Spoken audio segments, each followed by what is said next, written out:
Bonjour les amis, nouvelle vidéo aujourd'hui pour retrouver Marie-Estelle Dupont qui a donné un dernier entretien et qui va nous évoquer l'effondrement de la France via un billet qu'on entend rarement ailleurs. Mais juste avant, bien sûr d'en parler, n'oubliez pas de vous abonner, le pouce, le partage, bien sûr de cette vidéo sur vos réseaux sociaux et de la booster.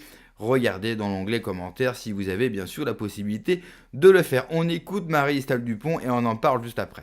Croire qu'il maîtrisait la naissance, la mort, la souffrance, la maladie, la douleur, que pour le moindre inconfort psychique ou physique, il y a une pilule ou une réponse magique de la médecine, qu'en fait la médecine, ce serait l'annulation de la souffrance. C'est pas ça la médecine.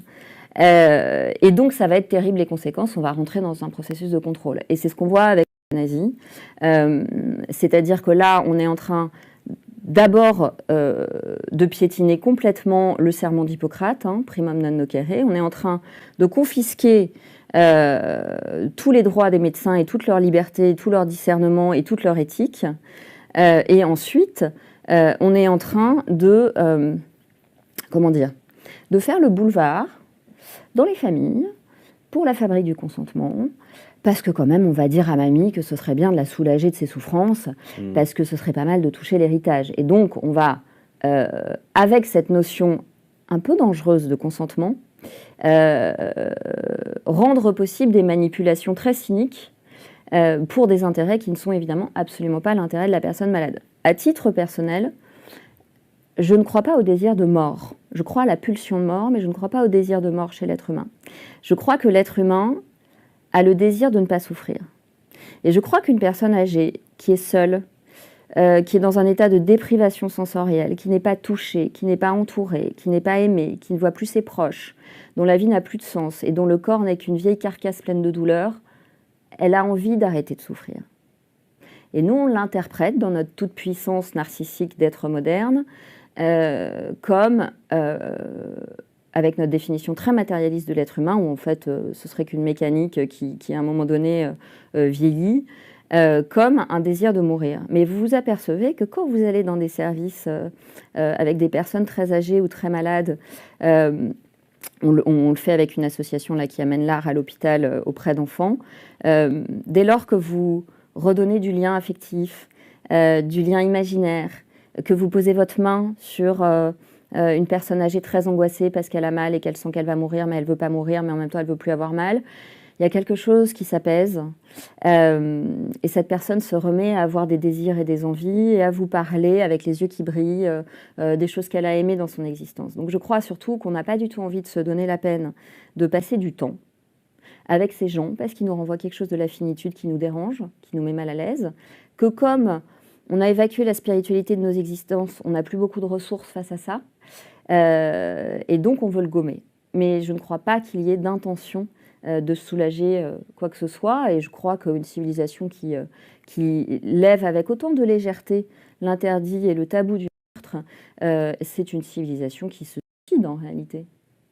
Alors vous l'avez souligné, il y a déjà à l'heure actuelle beaucoup d'humanité dans les soins palliatifs, Mais oui. chez les soignants. Et puis vous le soulignez de façon très juste aussi, le lissage sémantique à l'œuvre touche précisément le terme d'euthanasie, puisqu'il a été explicité pendant la présentation du projet de loi que le terme d'euthanasie était écarté pour ses connotations historiques. On sait évidemment à quoi le rapporteur de la loi fait allusion, pour justement le remplacer, donc ce terme d'euthanasie, par aide à mourir. Qu'est-ce qui s'est passé en France pour que, en 1980, on vote l'abolition de la peine de mort et que dans la même Assemblée nationale, on s'apprête peut-être à voter une sorte de, effectivement, de meurtre légalisé? Je crois qu'il s'est passé une inversion progressive complète de toutes les valeurs dans la société française depuis longtemps, mais il y a eu une étape importante après la Seconde Guerre mondiale. Bernanos l'avait préfiguré. Un peu plus tard, dans les années 70, on a un grand penseur de l'unité psychosomatique, Sami Ali, qui en a beaucoup parlé en disant que notre société, en fait, en quelque sorte, disqualifiait tout ce qui avait de la valeur au profit de ce qui a un prix.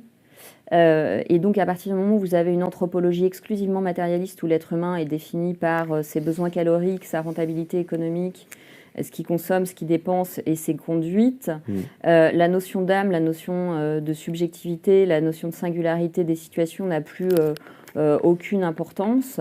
On va avoir un rapport à la vie totalement quantitatif et ça va se distiller dans la formation des médecins. Est-ce qu'on peut parler, je pose la question dans le livre, de formation des médecins, des jeunes médecins aujourd'hui, ou est-ce qu'il faut plutôt parler de déformation ? C'est-à-dire qu'ils n'ont pas d'anthropologie, ils n'ont pas de philosophie, ils n'ont pas de questionnement sur leur propre résistance par rapport à la souffrance et à la mort. Donc ils l'abordent très jeunes dans les services avec une grande brutalité. Donc on peut penser qu'un certain nombre sont en état de dissociation traumatique et n'arrivent plus à penser la réalité de la douleur. Et progressivement en France, à travers une vision très quantitative et statistique de la médecine, finalement on a confisqué l'essence même de la médecine.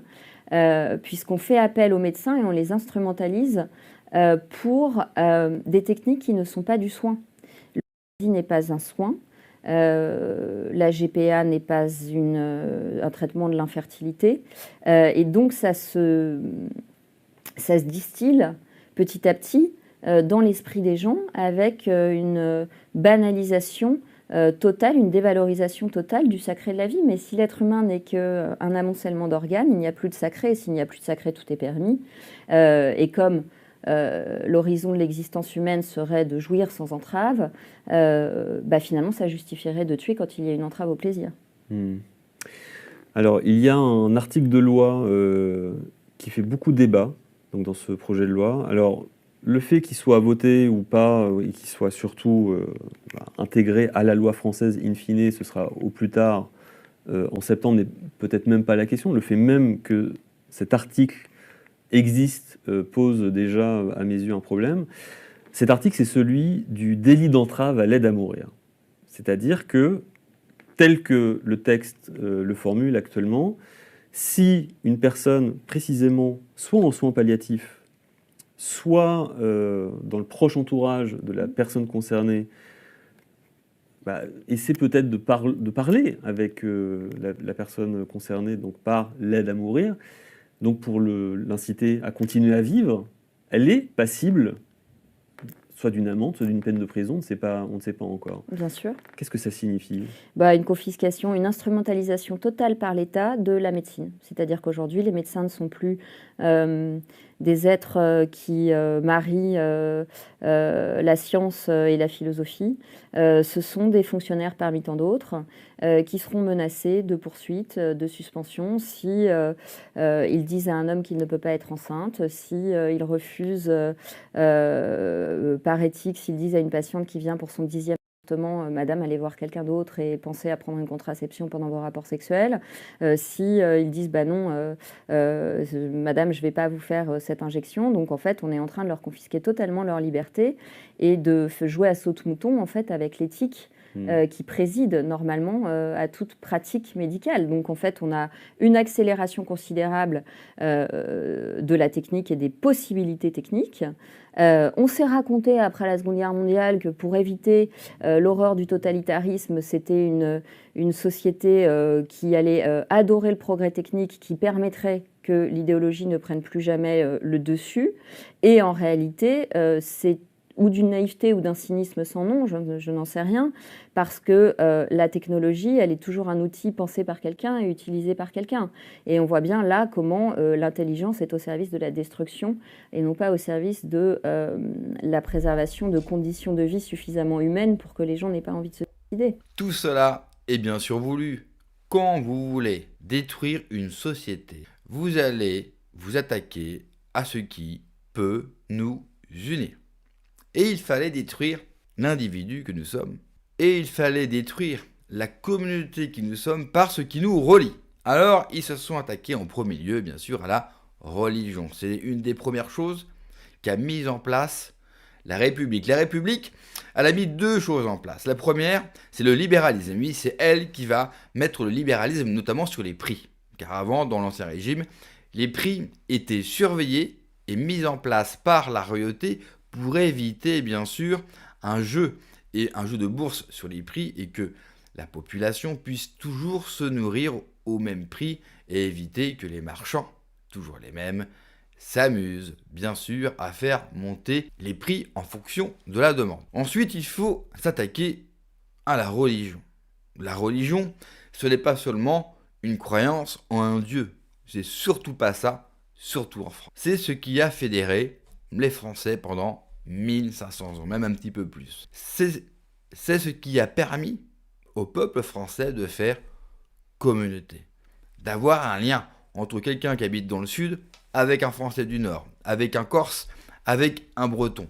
Rien ne les relie apparemment.